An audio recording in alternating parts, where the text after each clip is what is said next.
Keratoconus brings to mind stressful decisions, invasive surgeries, and poor visual outcomes. It doesn't have to be that way. So let's think outside the cone. Let's approach keratoconus like a refractive disorder with its own unique circumstances. Using modern-day technologies and techniques, and even combinations, let's approach keratoconus with its own unique situations and circumstances and aim for unaided emmetropia. In this case, we see a patient. I'm demarcating the cone area, and we have decided to proceed with the refractive laser technique, not LASIK, but a surface laser ablation called ASA.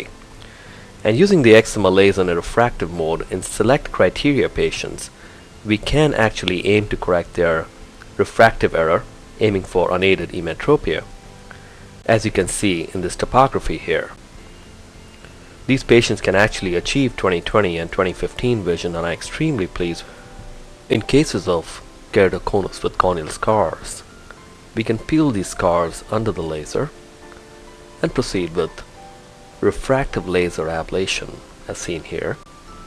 In cases of scars that have become an integral part of the cone, I laser through the scar, aiming for a refractive endpoint. Once again, a surface laser pattern, aiming for emmetropia. Collagen cross-linking is a new advance in keratoconus where we can cross-link the cornea and strengthen it, and I believe this will be a great adjunct to most of the refractive techniques with keratoconus.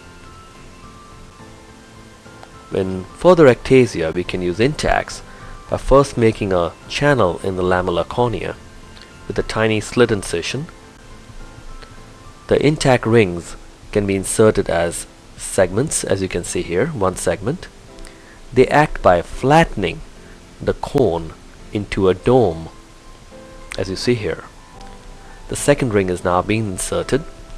Intacts can be placed in various combinations of single or double rings, a large and small optical zone, as you can see here, for effective outcomes.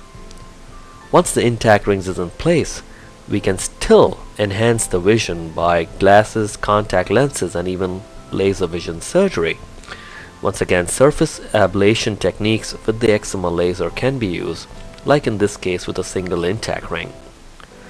This is a high mag picture, and we are planning an excimer laser refractive correction for the residual astigmatism on this patient who already has an intact in place to an emmetropic outcome.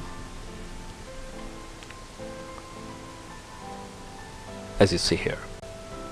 In cases of post-LASIK ectasia, as seen in this clinical picture with the ectatic cornea, we can use sutureless lamellar corneal keratoplasty, single sutured keratoplasty, and even deep hand lamellar keratoplasty to build the cornea in various forms to provide thickness as well as improve the keratometry, as seen here in this topography.